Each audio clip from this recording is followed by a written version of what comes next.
Hello, it's Dawn Michelle and welcome back to my channel. Today I want to talk about tarot overwhelm.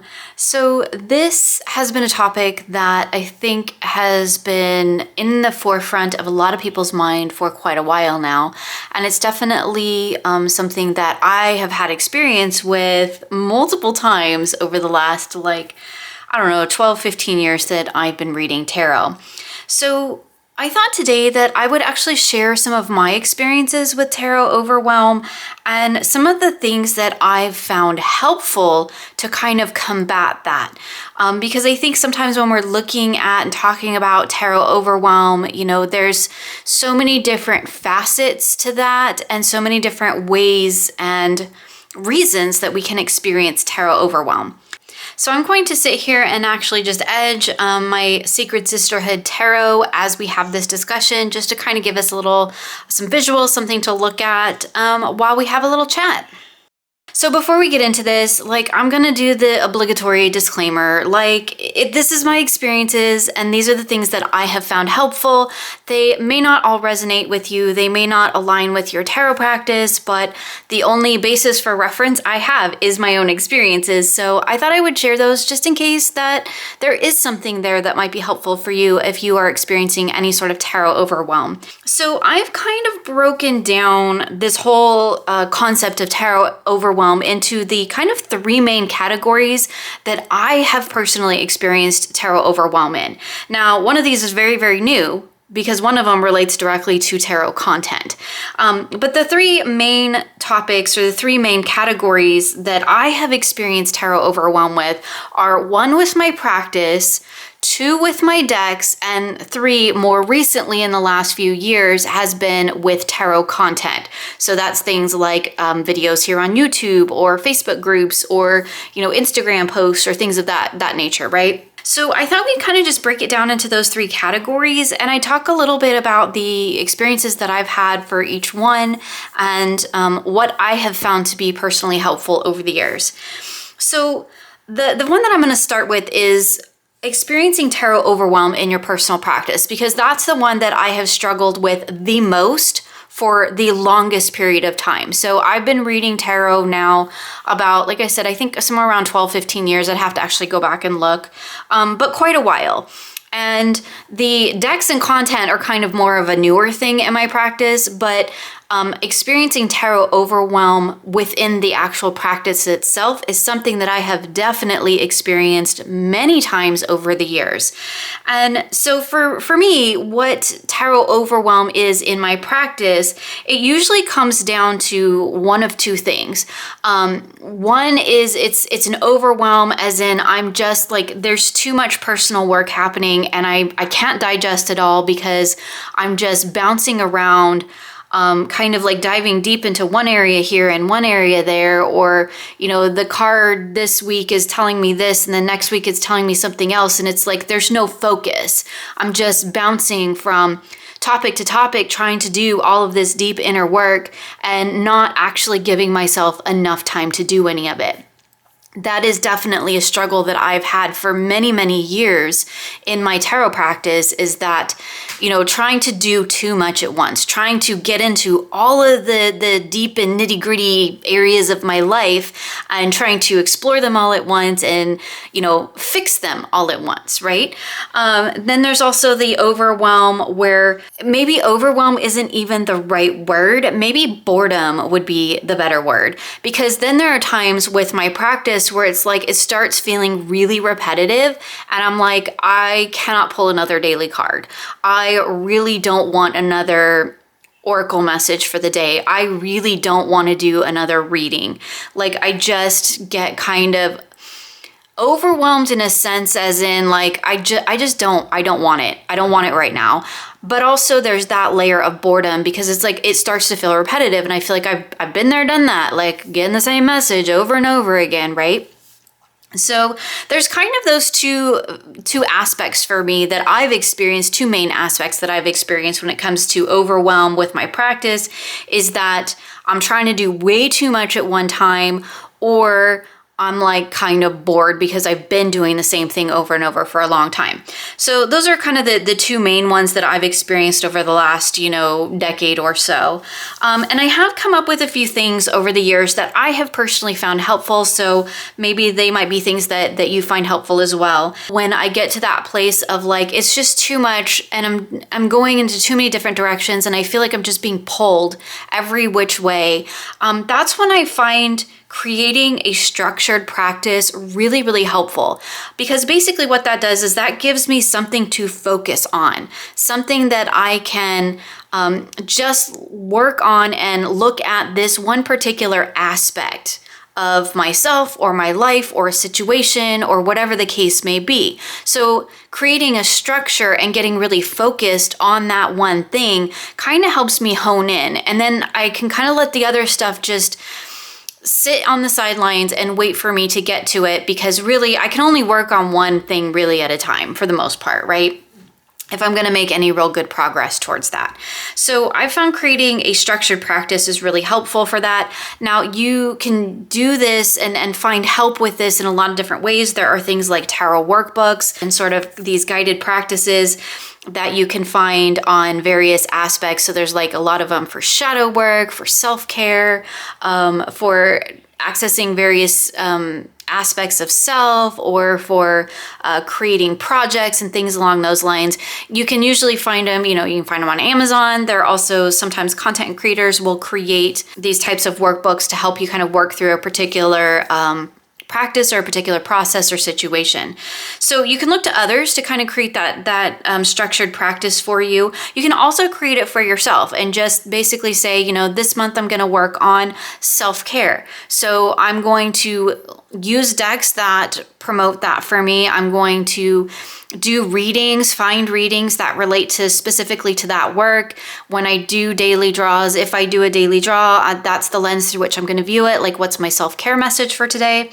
So you can create that structure yourself. And that kind of goes into a little bit of the creating monthly themes, which we'll talk about here in a moment as well. Another thing that you can do is go and look for tarot challenges. Now, usually you can find tarot challenges based on a particular topic or theme, like we were just talking about. I really like the ones on Instagram from Lionheart.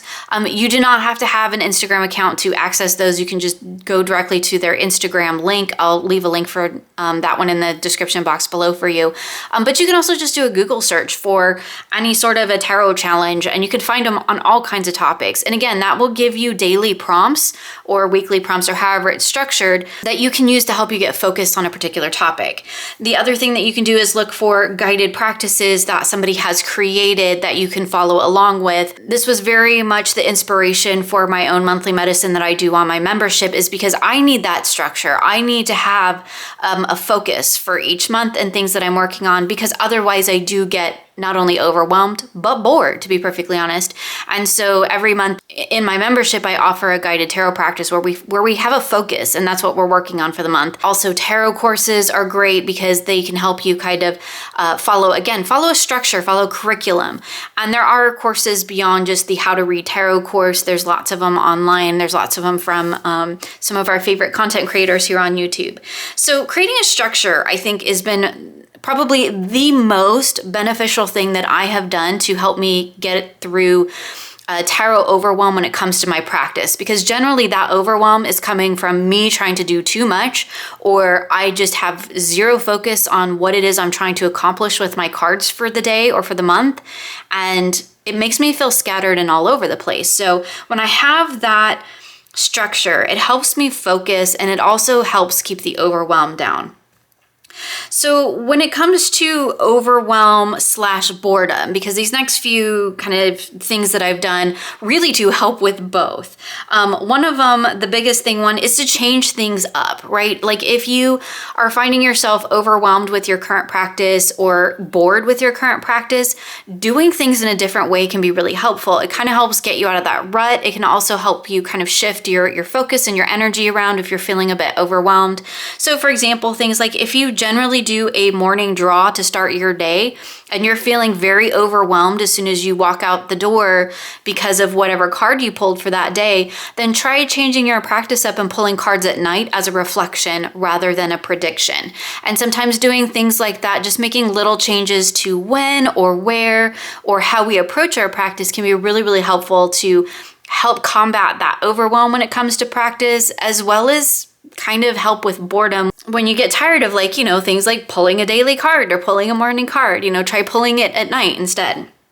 So changing things up can be really, really helpful. Another really good thing to try if you're feeling overwhelmed with tarot, as well as when you're feeling bored, is to learn something new. So if you're feeling very overwhelmed by your tarot practice, maybe you need a little bit of a break from it, and it's okay to step away. I have had many times in my life and in my practice where I have stepped away from tarot for a brief time. Sometimes it's a couple days, sometimes it's a couple weeks, a couple months. That provides you an opportunity to kind of shift into doing something else or learning something new. So stepping away and maybe trying a different system. If you still want to keep that idea of practicing something every day, you could try a different system with something like with Lenormand or runes or I Ching. There are lots of other divination systems that you can explore. That's a great thing to do if you're feeling like you need a little break from tarot in itself.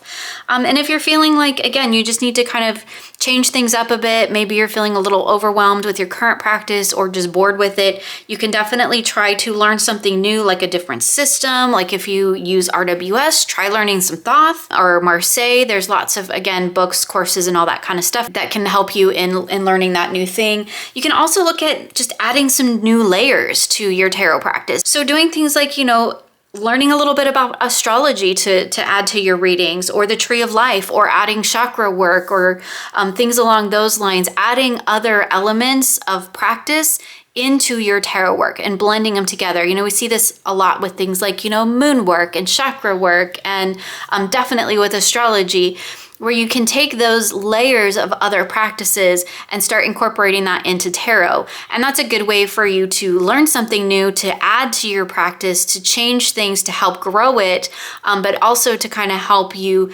shift away from whatever overwhelm you might be feeling, because you can focus on something different for a while, as well as shake things up when you start to get a little bored with your practice.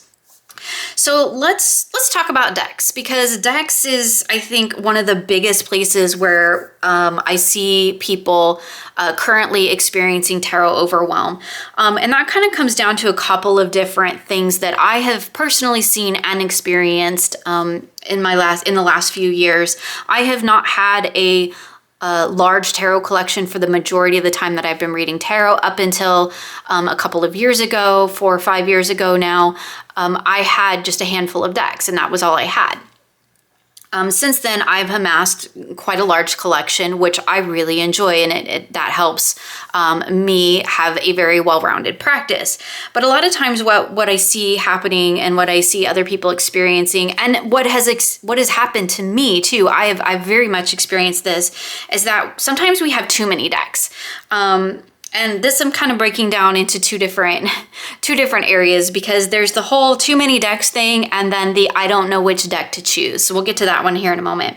But when we're feeling like we've just got like too many decks, occasionally I will feel that way as well. I'm just like, oh my goodness, my shelves are full of decks, and it's too much. It's too much for me right now. One of the things that I find really helpful is to just pull out the ones that I really want to work with right now, or the ones that are just like my ride or die decks, and I put the rest away in storage.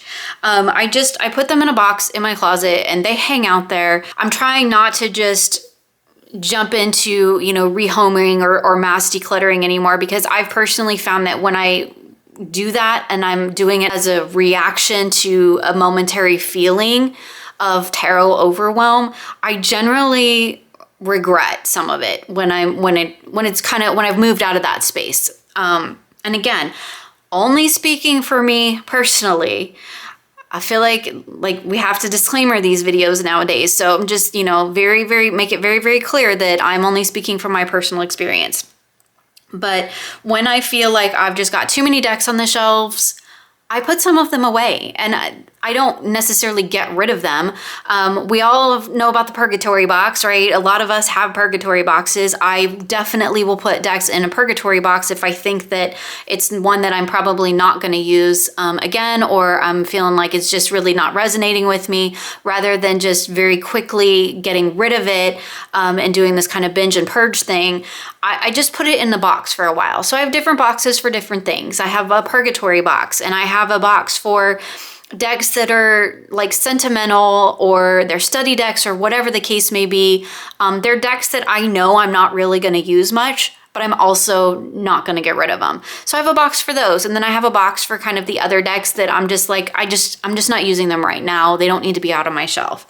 So putting your decks away is okay. Putting your decks in storage is okay. Putting them in timeout is okay. And putting them in a purgatory box for possibly rehoming later is okay. Clearly, I'm not saying that this is fact for everyone. This is just my experiences with it. Another thing that I found really helpful is to kind of divvy up my decks by season. So I have baskets for each of the 4 seasons, and I put decks in those that feel like they resonate with that season. And then when that season is upon us, then I get those decks out, and that like becomes the basket of decks that I select from. And then I don't really worry about the rest of them. They're there if I need them for specific purposes, but I don't really, use them as when I'm going to my shelf to look for a deck. I tend to go to the deck basket for the season that we're currently in. So you can, kind of group them up seasonally like that, or you can also kind of group them up by like half year. So like the light half of the year, the dark half of the year. You can also group them by theme. Like I have a big selection of like goddess and angel decks, and I have those all grouped together in a basket. I have decks that I use for work with the dark goddess, and the dark mother energy, and for that kind of work, or what some people might consider shadow work, I have very specific decks for that, and those are all in their own basket as well. So you can try kind of just organizing and regrouping your decks to help you sort of limit what you have access to in the moment without, rehoming or decluttering a bunch of decks. Rehoming and decluttering is also always an option. Like I said, a purgatory box is a great idea because you can kind of let things just chill out in there for a while, and then you can see if you miss it, and you can see if you get the call or get the urge to pull it back out again. And if you don't, then eventually maybe you might want to move it on. So real similar to that is what I call deck choice paralysis.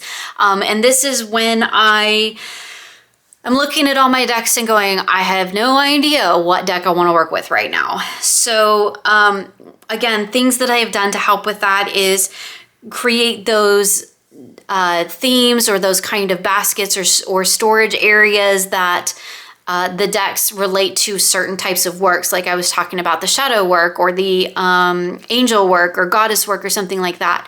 Having those decks kind of grouped together can be really helpful when I'm kind of experiencing some deck choice paralysis, because I can think about what work do I want to do right now, and those are the types of decks that I can look at. Those are the decks that I can look through in order to decide which one I want to work with.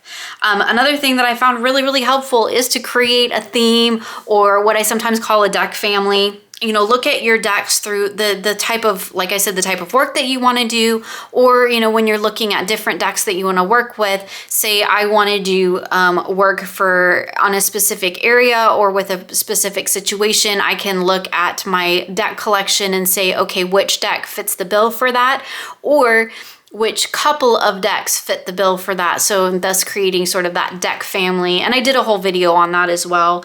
But creating that deck family where I have specific decks that I do for specific things.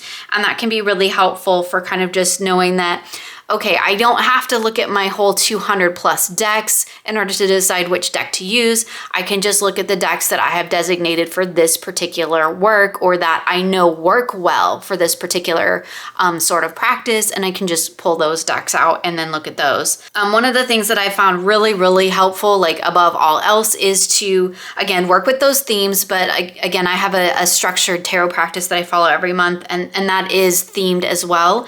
But to select select decks or pre-select my decks for the month that relate to that theme. So for example, coming into September in the monthly medicine, we're doing this self-care, self-love work. And so I pre-selected decks that resonated with that energy for me and resonated with the prompts and the works that we're going to be doing for the month. You can do that outside of a guided tarot practice too. You can also do that like seasonally, like it's September, and September for me feels like this kind of an energy, you know, maybe based on where I live or what's going on in my life. And I can select decks that resonate with that type of energy too, and just go, okay, these are the decks that I have. And it's real important that I think to note that when I select decks like this, when I pre-select decks for a month, sort of based on a theme or an energy or work that I'm doing, I still have new decks coming in. And for me personally, I definitely feel like decks come to me and I work with them when I need to. So if a deck shows up and I'm like, this is really cool, but it's not in alignment with the work that I'm doing right now, I have absolutely no problem sticking it on a shelf and letting it wait until it's time for it to come out, until it does relate to the work that I'm doing. There's occasional times where I'll get a new deck in and I'm like, I have just got to work with this deck right now. I'm feeling very called to it, and it's just definitely something that is resonating with me for one reason or another. That's totally cool. I'll totally pull that into practice. But I do try to stick pretty closely to the pre-selected decks that I have for the month. That really does sort of limit the choice. I keep them out separate on my desk. So when I sit down to do a reading, there really isn't that deck choice paralysis too much anymore for me, because the decks that I've selected to work with this month are already sitting on my table waiting for me. And so I will just pull one of them. And even though we're talking about themes and all of that, it's for a tarot deck, I can use a tarot deck for anything, right? It doesn't have to thematically relate to the situation that I'm doing the reading on.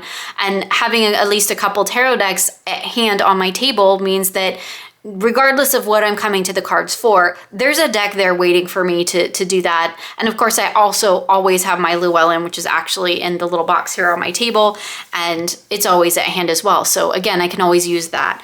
But having those themes and creating, kind of pre-selecting the decks that I want to work with for the month. I know some people do this by the week. That's great too. I like to just choose a selection of decks that I'm going to work with throughout the month, and then I just kind of rotate them through based on different practices that I'm doing or different work that I'm currently engaged in. And I find that to be really, really helpful to combat that deck choice paralysis, because when I come to look for a deck, I'm no longer looking at my entire tarot collection.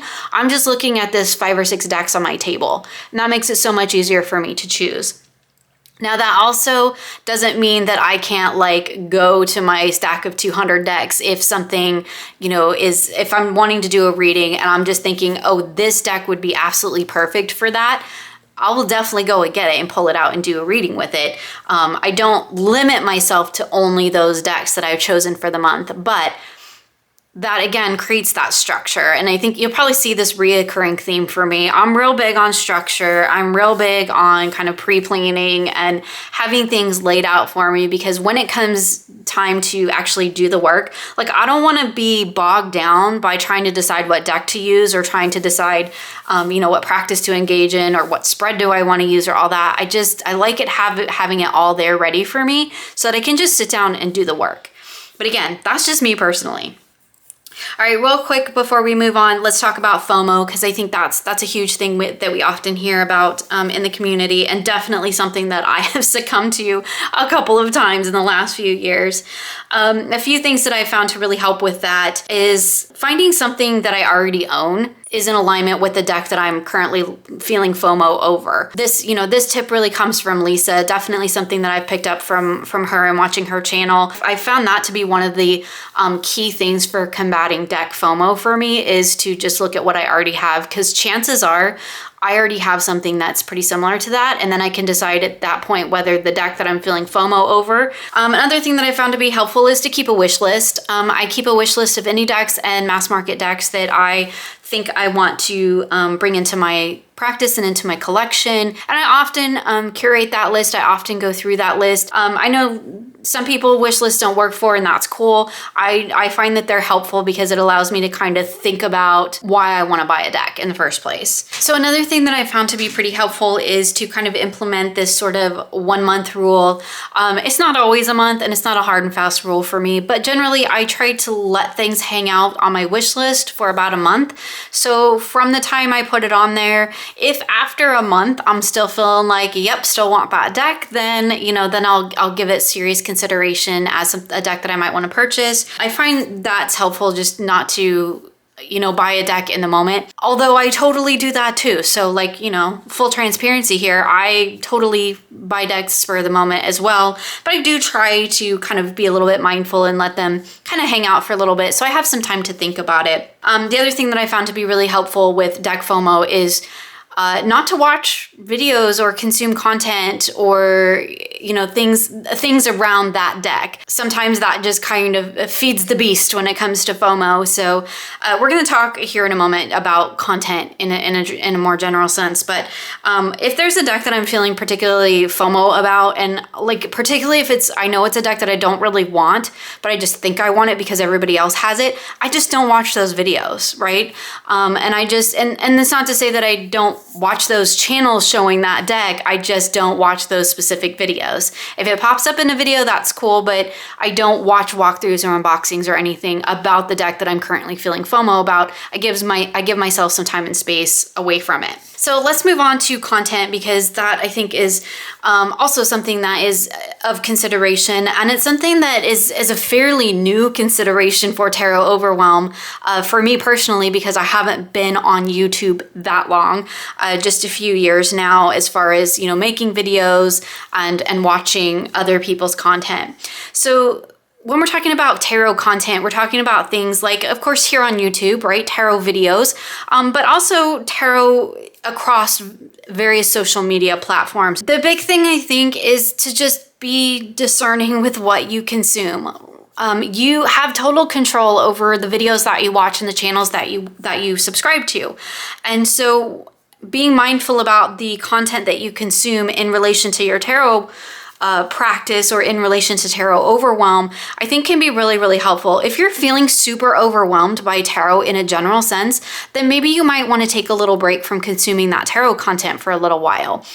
You just give yourself a little bit of time and space. There's absolutely nothing wrong with that. I often take little YouTube breaks here and there where like I won't watch any tarot content for a day or two or 3 or a week, whatever it may be, because there's a lot on YouTube, right? There's a lot of content and a lot of it is really, really good, but there's only so much of it that you can kind of consume and absorb at one time. So sometimes just taking a little break is great. I think another really good thing is, and I kind of mentioned this with the FOMO thing, is to be mindful about the kind of videos that you watch. So if you're feeling overwhelmed about the whole, the size of your deck collection or buying decks or things like that, maybe take a break from watching videos that are solely focused on unboxings or walkthroughs and things of that nature, and focus more on videos that are talking about other topics. So in terms of like being discerning with what you consume, like curate your subscription list. You don't have to watch everybody on YouTube. And I think, as speaking for myself personally and as a tarot tube content creator, that was a really hard thing for me to get through my head, that I, for one, don't have the time to watch everybody's channel and everybody's videos. And I also don't have the space to consume all the tarot content all the time. If I did, I wouldn't make content because I would be so burnt out on tarot content that I would never make my own. So I think when you start feeling that kind of overwhelm, like that's a good time to take a look at your subscription list. Like, who are you subscribed to? And, make sure that you're following the people that feel like they nourish your practice and feel like they bring something of value to it. I think that's really, really important. But like the biggest lesson that I learned is that like I just can't, and I don't have to watch all the videos. That's a lot of tarot content. So, you know, I get picky about my subscription list, and I get picky about the videos that I watch.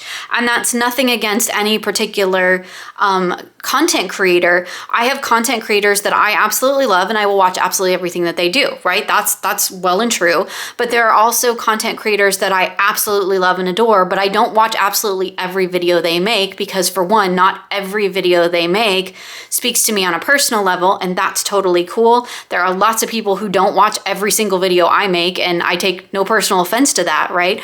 Watch what nourishes you, or what entertains you, or what you find interesting. You don't have to watch it all.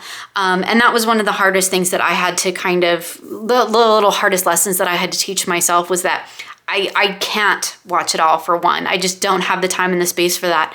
But two, I also don't have to. And there's no harm or love loss in not watching every single video your favorite tarot tuber creates. Like, sometimes we just don't have the time and the space, and that's okay.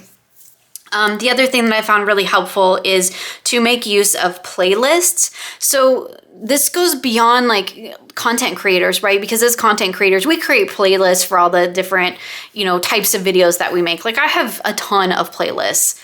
I don't even know, like 20 something playlists on my channel, where I have, you know, things like I have my monthly wrap-up review videos are in one playlist, and I have journal videos in one playlist, and mods in one playlist. But as a content consumer, I also have playlists, and these are private playlists just for me, where I have playlists for videos kind of grouped by things that I want to watch. So if somebody makes a video about a particular aspect of their practice, that goes into one playlist for me. Those are the videos that I tend to watch the most of. Tarot tags I also put into another playlist, because those are, again, videos that I really, really like, but they're very specific kind of content. They tend to be very deck heavy, and I absolutely love a good tarot tag, do not get me wrong, but I also want to make sure I'm only watching those when, you know, I'm not feeling deck overwhelm at the time. So those go into a playlist. I also have a playlist for like times when I can't actually watch YouTube, but I'm gonna listen to it, right? So those are great. Those videos where somebody's, you know, kind of like this one, right? This is a video you don't necessarily have to watch. You could just listen. And kind of those more podcast style videos, I tend to put those in a different playlist, because when I'm just listening and I'm doing things like driving, or I'm doing things like, you know, drawing or something like that, I can listen. And so that allows me to kind of group things up in a way that allows me to access the content that I am looking to consume in that moment. So making use of playlists, like, you don't have to be a content creator to make use of playlists. You can make personal playlists for yourself that align videos and things like that to the particular work that you're doing, or the particular kind of place that you're in at the time that you're ready to sit down and watch them. And that goes for kind of larger social media exposure as well. The thing that I have found most helpful is to kind of pick my favorite platforms. For me, that was YouTube and Facebook. I mean, I'm not like a huge Facebook fan, but like, that's where my groups are. And so I no longer am on Instagram. I'm not on TikTok or any of those other things, because again, there's only so much time in the day, and there's only so much space in my life to consume tarot content. So I have chosen the two that offer me the most. And those are the only two that I am active in, and those are the only two that I follow. And I let everything else go. So those are kind of the main things that I have found over the last few years. Again, strictly from my own personal perspective, my own opinion on it, and the things that I have found to be really helpful. That is when, you know, I'm feeling tarot overwhelmed with my practice, I'll change some things up. I'll do things in a different way, or work with different kinds of decks. Creating some sort of a structured tarot practice, that's been the huge one for me. It helps with not only tarot overwhelm, but tarot boredom. That I've found to be hugely, hugely helpful. Also learning something new, adding another layer, or, you know, taking a break from tarot altogether and working with a different divination system for a while can be super, super helpful. When it comes to the decks, I really find that organizing and structuring my collection in a way that is in alignment with my practice has been hugely helpful.